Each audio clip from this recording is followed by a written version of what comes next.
asalaamu calaykum kusoo dhowow daawada sheekada ku saabsan amiina almufti. sheekadan waxaa qoray ninka carbeed ee fariid alfaluuji, waxaana afkeenna hooyo ku tarjumay kamaal axmed cali oo aan kaga mahad celinayo tarjumaadiisa maadaama ay xogo badan oo dhanka sirdoonka ah ay ku jirto sheekadan. markaana aan eegno kulankii muusaad. kulankii habeenkan ee amiina iyo sargaalka sirdoonka ee israa'iil ka tirsanay waxa uu ku dhammaaday miro la'aan. isla habeenkiiba waxauu sargaalkan toosa ugu tegay madaxdii soo idmatay ee doonaysa inuu arrintan ka dhaadhiciyo amiina, waxaana uu gaarsiiyey qayladan ahayd haddii arrinta aamina aan laga gaarin xal deg deg ah ay dhici karto in aanan hadhow aan la mahdin. warka sargaalkan waa la qaatay, waxaana uu amar deg deg ah lagu siiyey in aamina aysan ka dhoofi karaynin madaarada israa'iil, islamarkaana laga ilaaliyo inay ka baxdo marinada xuduudda beriga ah ilaa amar dambe. waxa ay sirdoonka muusaad ay ka baqeen iyada oo caraysan in ay baxdo. waxaa dhici karta inay qaadato go'aan iyada liddi ku noqon karaya, sidaasi awgeed waxa uu qorshaha uu ahaa in xitaa xaalka aamino la dejiyo, taas oo dhinacyo badan aan looga ogolaan karaynin inay ka dhex baxdo israa'iil. dhismaha xarunta sirdoonka yuhuudda ee muusaad waxaa ka dhacay kulan aad u ballaaran oo ay ka qayb qaateen tiro khubaro iyo xeeldheerayaasha muusaad ah, waxaana kulankan ajandihiisa ugu muhiimsan uu ahaa in go'aan laga gaaro aamina, in loo ogolaado inay ku noqoto caasimadda lubnaan ee bayruud, iyo in laga joojiyo loona egmado in adeega gudaha israa'iil ay ka shaqayso. intii aan kulankaasi uusan bilaaban waxaa dhammaan ka qaybgalayaasha loo qeybiyey qoraal ka hadlaya howlaha ilaa hadda ay u qabatay muusaad. caadi ahaan shaqooyinka ay soo qabteen shaqaalaha sirdoonka waxay hay-aduhu ay u qaybiyaan darajooyin kala sarreeya a b c iyo d iyo wixii la mid ah, taasoo macnaheedu uu yahay in qaybta ee tahay tan ugu sarraysa. waraaqadaha qiimaynta basaaska ee loo qeybiyey madaxda iyo xildheerayaasha ka qaybgalaysay dhammaan howlihii ay soo qabatay waxay ahaayeen darajada e. dhanka kalena waxaa ku cad warqadahan in amiina ay ka mid tahay xubnaha ka shaqeeya goobaha khatarta badan ee aanay ka jirin safaaradda ee israa'iil ay leedahay oo ay ugu dhuntaan diblomasinimo. marka dhankaas laga eegana waxay aamina mar labaad ee noqonaysaa xubin aad u muhiim ah. warbixintan loo qeybiye ka qaybgalayaasha kulanka ayaa waxaa lagu sheegay in aamiina ay nafsad ahaan ay u bugto oo qulub iyo xaalad deganaanshiya la'aan ah ee maskaxdeeda ay ku jirto, taas oo keenaysa sida lagu sheegay warbixinta halista ah ee laga filaysan karo isbeddel kadis ah oo aamino geyn kara darafta ee hadda ay taagan tahay cirifkiisa kale. qoraalka shirka lagu qeybiye waxaa lagu sheegay in dhakhaatiirta muusaad ay xaqiijiyaan in aamino ay ku jirto xaaladda caafimaad ee cilmi nafsiga ay u yaqaanaan abstract attitude, taas oo ah in qofka uu ku dhaco qalqal dhinaca maskaxda ah oo keenaysa in qofka uu si sahlan u bedelo mowqifkiisii markiisii hore uu ku jiray, islamarkaana uu gaaro mid ka durugsan. waxay warbixintani aamino ku sifaysay qof canaanta badan ee ay nafteeda u geysato ee afka qalaad lagu yidhahdo self condemnation ay u keentay xaalad quus ah ay kaga rajabeeshay mustaqbalkeedii oo dhan, iyadoo u aragta in dhimashada ninkeedii ay sabab u ahayd maadaama ay ku qasabtay inuu yimaado israa'iil. waxaa lagu sheegay in warbixintan xaaladda caafimaad ay tahay mid nafsi ah oo aan u baahnayn in lagula tacaalo kaniin iyo sidoo kale daawooyin badan, balse ay tahay in si nafsi ah loo daaweeyo. waxay khubarada caafimaadka ay sheegeen in xaaladani ay sababi karto in qofka maskaxdiisa ay istusto in sida keliya ay kaga boogsan karta ay tahay xanuunkii gefkii ay gashay inuu yahay mid nolosheedii dhammaan ay kaga tagto. talada ay khubarada sirdoonka ahi ay soo jeediyeen waxay noqotay in amiina nafsi ahaan ay ku bogsanayso in loo diro shaqadan ay xiiseynaysa ee basaasnimada, oo sida muuqata ay ka helaysa nafis ay ku niyadsan tahay, maadaama iyada isu arkaysay in ay u argoynayso mooshe oo ay aaminsan tahay in iyada dhimashadiisii sababteedii ay lahayd. inkastoo ay jiraan kuwo ka mid a khubarada oo hoosta ka xariiqay halista ay keeni karta xaaladda amiina iyo in ay si buuxda aan la isugu halayn karaynin, ayaa iyaduna waxay xujooyinkii ugu weyni ay tahay in dadka duruufaha oo kale ay haysta in dadka duruufahaas oo kale ku jira ay ku dhacdo xaalad caafimaad nafsiga la xiriirta, taas oo keeni karaysa in mar uun maskaxdeeda ay ilowdo muhiimadda shaqadii ay ku jirtay, oo inta ay taxadarkii ammaanka laga rabay ay ka tagto ay ku dhacdo falal iyo sidoo kale erayo fududayn karaya in la ogaado. si kastaba ahaatee tirada badan ee xubnihii shirka joogay waxay isku waafaqeen in tababaro dheeraad ah oo dhinaca xirfadeeda ah iyo sidoo kale ruux dhisidda loo sameeyo.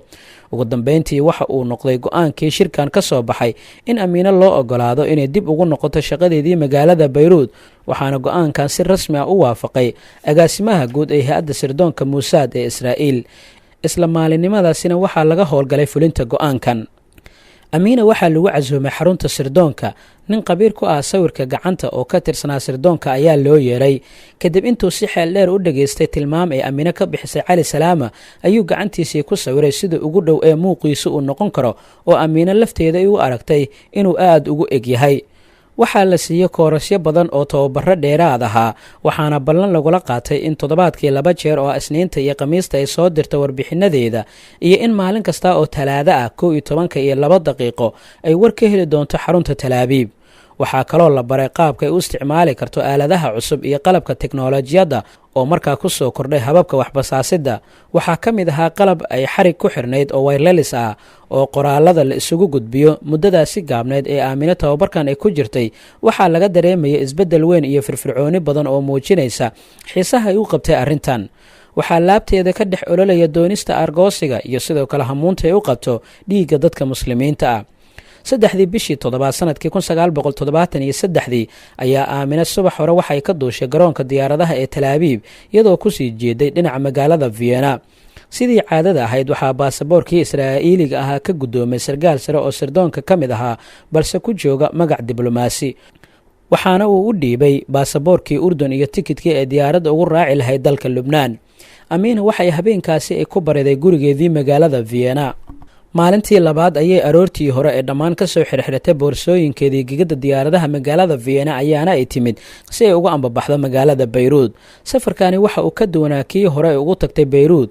beryahaas waxay ahayd socod barad, wax qalab ah oo ay sidatana ma aysan jirin.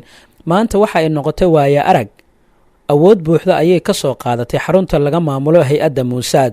waxaa intaasi u sii dheeraa inay sidato qalab casri ah oo hoosheeda basaasnimo u fududaynaya. waxaa ka mid ahaa qalab isgaarsiineed oo casri ah nooca xarig la-aanta ah.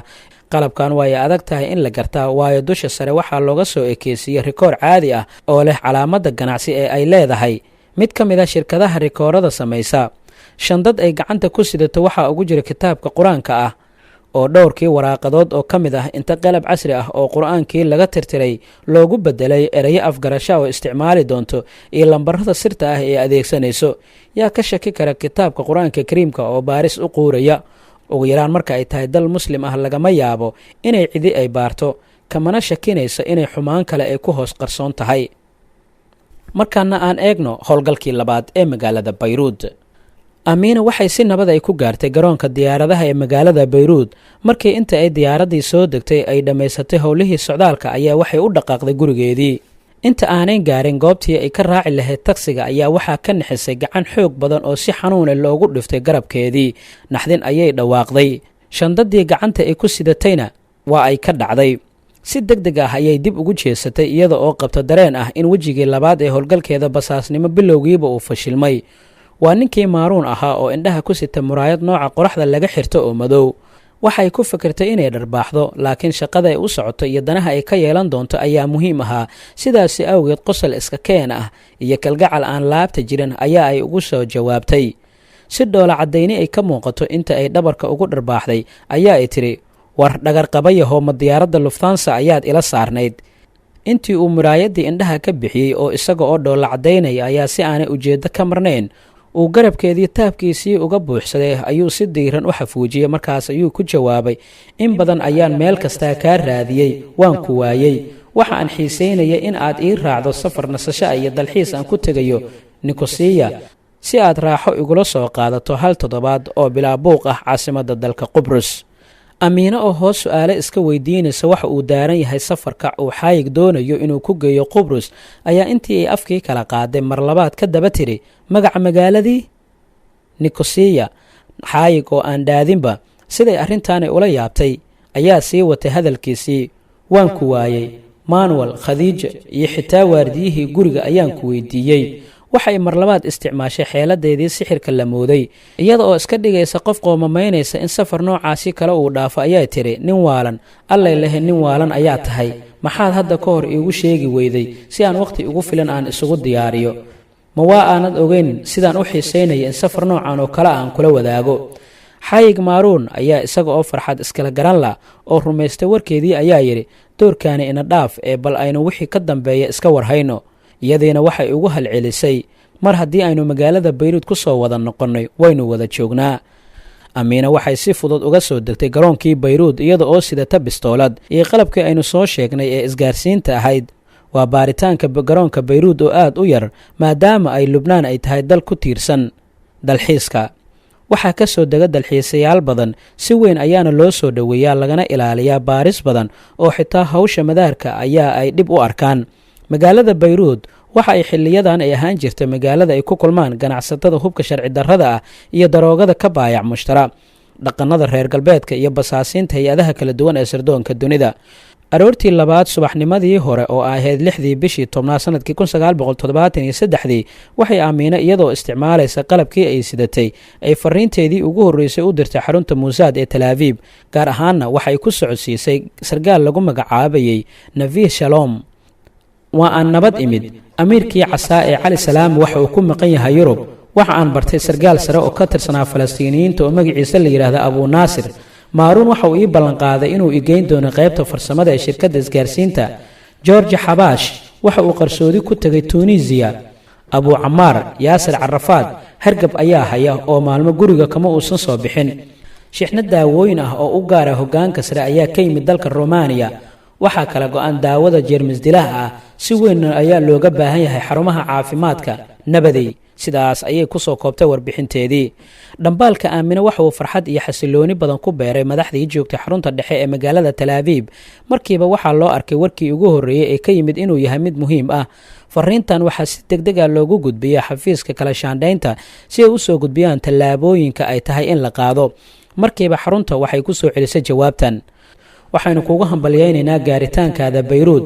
ka warhay dhaqdhaqaaqa amiirka cas. Abu Naasir waa nijaas ee aad uga feejignow. maaruun hadda kadib arrintiisa ha isku mashquulin. Abu Camaar Yaasir Carafaad yaa daweynaya. maxaa saaran markabka Kavin ee ku xiran dekadda Sayda? waxaanu kaa rabnaa xog ku aadan xarumaha kaydka hubka ee ku yaalla xerada qaxootiga ee Albadaawi oo ka tirsan magaalada Trapolis ee Lubnaan iyo xeryaha cusub ee tababarka looga furay qalcadda Shaqiif. amiina iyada oo ka duulaysa amarada cusub ee lasoo faray waxay u diyaargarowday in ay u soo dhaqaaqdo oo warkeedii xogtan ay soo hesho. xiise badan ayuu ku hayay inay soo gudato waajibkan, tustana hay-adaha iyo madaxda sirdoonka Muusaad inay u heelan tahay hawsha loo igmaday. xilligan waxaa aad u kululaaday dagaalkii Masar ee Yahuudda, waxaana ay ku beegneyd goortii ay ciidamada Masaarida guulaha ay gaareen ee ay ka soo tallaabeen jiidda hore ee difaaca Yahuudda ee loo yaqaanay qadka aan laga gudbin. waxaa magaalada bayruud ka socday damaashaadyo waaweyn oo loogu muujinayo farxadda ay carabtu ku soo dhoweynayso guulaha ay Masaarida ay ka soo hoysay dagaalkii Israa'iil.